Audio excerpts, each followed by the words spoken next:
Assalamualaikum warahmatullahi wabarakatuh.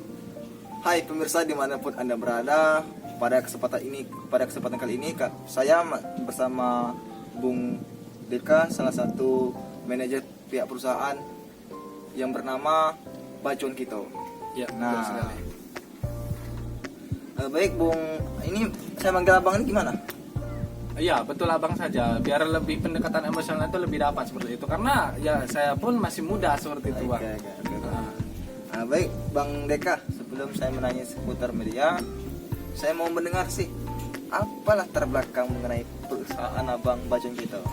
Coba abang sedikit jelaskan supaya para netizen atau masyarakat di luar sana bisa lebih memahami dan mengerti apa visi dan misi dan tujuan dari Bacon Kito.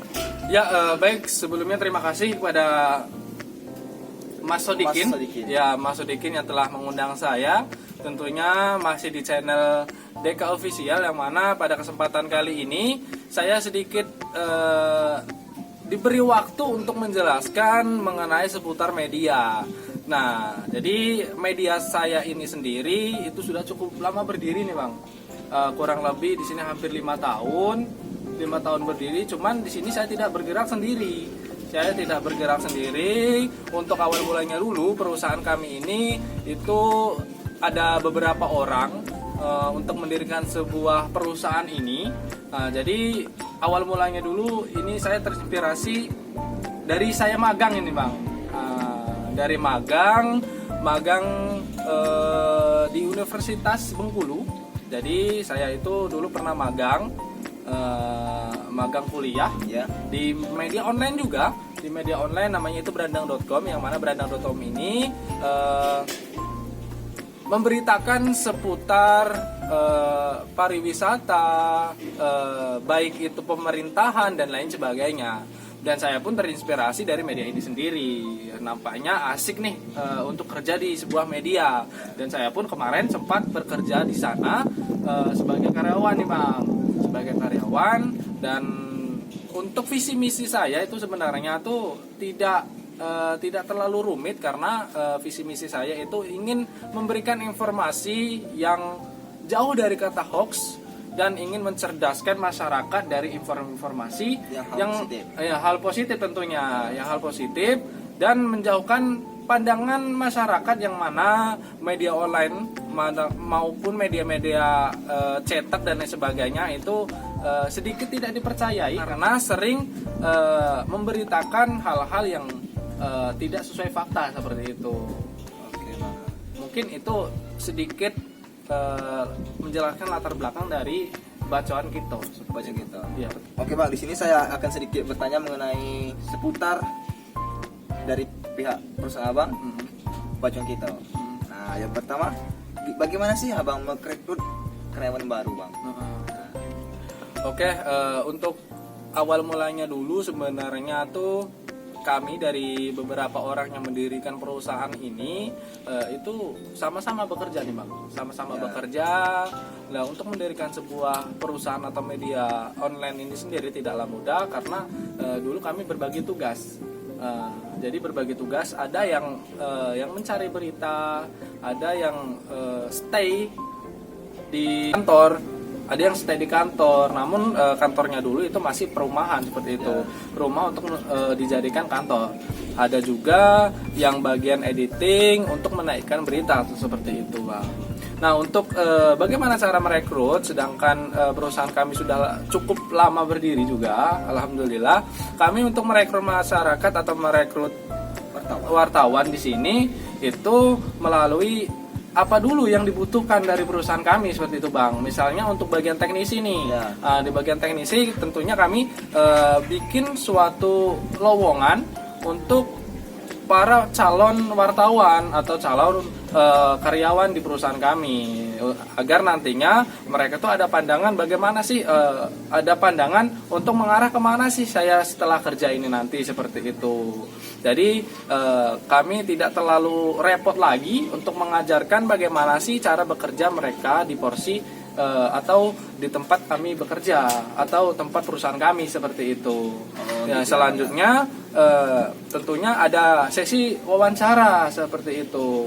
seputar media. Jangan sampai nanti setelah mereka kerja di perusahaan kami, mereka tuh tidak paham sebagai wartawan itu bagaimana, karena wartawan ini independen seperti itu. Mereka tidak berpihak dan tidak condong arahnya kemana seperti itu. Mereka harus fair, memberitakan sesuai fakta yang ada di lapangan seperti itu. Oke, Bang. Dan tentunya kami membutuhkan karyawan yang konsisten, teguh kepada pendirian masing-masing seperti itu. Berarti abang ini tidak menerima karyawan yang labil ya, Bang? Ya, betul sekali. Oke. Langsung ke pertanyaan kedua ya, Bang. Nah, boleh. Bagaimana sih abang mengelola SDM wartawan? Oh baik, mengenai SDM ini sendiri, bagaimana kami di perusahaan kami untuk mengelola SDM sumber daya manusia ini sendiri, Ya. untuk karyawan-karyawan kami supaya kedepannya atau lebih baik lagi tentunya dalam bekerja. Yang pertama itu kami selalu mengevaluasi dalam setiap bulannya. Jadi setiap bulannya kami selalu mengevaluasi rapat kerja yang mana di sanalah kita bisa mengetahui setiap bulannya itu ada peningkatan kerja mereka atau enggak seperti itu, atau tetap stuck di sana. Kalaupun mereka itu tetap stuck di sana, kami tentunya memanggil seperti wartawan-wartawan di bidang yang sudah senior, kami panggil, kami adakan bukan studi banding ya, kami bicarakan itu atau kami bilangnya itu belajar seperti itu, yang mereka belum menguasai seputar karyawan sebagai karyawan media online, jadi mereka bisa belajar di sana seperti itu. Jadi bisa dikatakan tuh kami selalu mengevaluasi dan apapun kekurangan dari karyawan kami, dan kami memfasilitasi untuk mereka terus belajar. Jadi mereka tuh tidak semata hanya untuk bekerja, tapi di sana pun mereka bisa belajar untuk lebih baik nantinya seperti itu. Oke, langsung ke pertanyaan selanjutnya. Bagaimana sih cara menyatukan visi dengan manajer? Maksudnya di sini mungkin bagaimana cara menyatukan visi dari karyawan supaya bisa dipahami apa yang sudah berikan dari manajer ya, seperti itu. Ya, kurang lebih seperti itu. Oke, jadi bagaimana cara menyatukan visi misi baik itu dari kami yang di atas maupun pada karyawan untuk mencapai sebuah tujuan visi misi yang sudah kami tetapkan seperti itu. Bagaimana kalau kami menyebutnya itu melalui pendekatan emosional. Jadi melalui pendekatan emosional, bagaimana cara kita pendekatan emosional kepada karyawan, yang selanjutnya kita selalu mendapin visi misi kita ini di perusahaan ini harus seperti ini loh. Jadi sama-sama berjuang, sama-sama berusaha untuk mencapai perusahaan atau visi misi di perusahaan kami seperti itu, Bang. Contohnya lalu mengedepankan informasi yang jauh dari hoax seperti itu. Jadi jangan sampai berita yang kita naikkan, baik itu berita yang bersifat pemerintah maupun bersifat yang di tengah-tengah masyarakat, jangan sampai berita tersebut tidak sesuai fakta seperti itu. Nah, jadi adapun sesekali ataupun sekali kita membicarakan atau menerbitkan berita yang tidak sesuai fakta, nantinya akan mengurangi kepercayaan masyarakat kepada perusahaan Bacuan kita. Iya, bacuan kita seperti itu. Oke, Bang, lanjut ke pertanyaan selanjutnya. Bagaimana sih perusahaan bacuan kita ini mendapatkan iklan, Bang? Ya. Jadi sebenarnya untuk mendapatkan iklan ini sendiri itu bisa dilihat dari perusahaan-perusahaan yang mana melihat kinerja dari perusahaan kami seperti itu, Bang. Kalau memang perusahaan kami bagus dalam kinerja, tentunya mereka itu melirik. Mereka melirik untuk memasarkan iklan di perusahaan kami, di media kami seperti di media bacuan kita. Jadi kalau kita terus konsisten dalam bekerja dan menerbitkan informasi-informasi atau berita yang no hoax, jadi tentunya mereka tuh inisiatif sendiri, Bang. inisiatif sendiri, dan kami pun di luar itu terus berusaha untuk melaporkan, untuk mengirimkan proposal. Nah ini nih perusahaan kami, bagaimana kalau kita menjalin kerjasama seperti itu untuk mendapatkan iklan tersebut, karena untuk penghasilan atau pembiayaan untuk pembiayaan dari perusahaan kami pun ya dari sektor tersebut juga seperti itu. Nah dari sponsor, dari iklan dan lain sebagainya.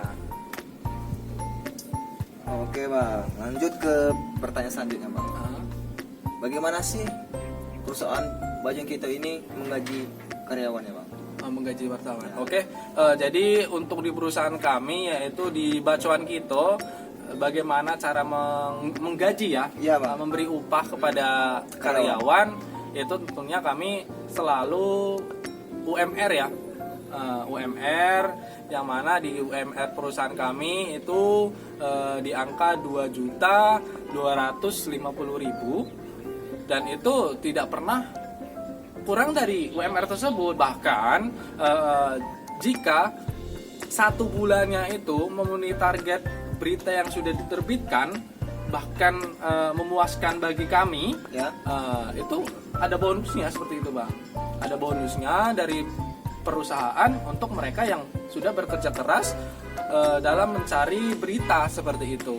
Kita tadi perbincangan singkat mengenai seputaran perusahaan Bacuan Kito. Iya, betul. Ini sangat menarik, sangat memberi motivasi kepada para pemuda khususnya di Provinsi Bengkulu mengenai perusahaan Bacuan Kito. Ya, media perusahaan Bacuan Kito. Media Bacuan Kito.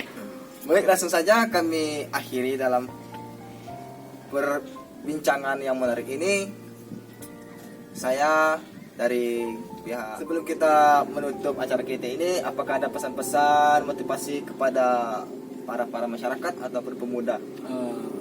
Sebenarnya tidak terlalu apa ya, untuk motivasi nih saya juga belum layak untuk menjadikan motivator seperti itu. Nah jadi ada sedikit nih untuk para pemuda, terus berkarya, terus berusaha dalam segi apapun itu, teruslah berkreatif dalam melakukan kegiatan, khususnya untuk kegiatan yang hal positif. Nah, insya Allah untuk kita dalam melakukan tersebut dengan serius, nantinya akan berbuah baik seperti itu. Nah, stop dulu untuk statement yang muda terus bekerja, namun muda bisa sukses seperti itu. Nah, mungkin hanya itu apa yang bisa saya sampaikan.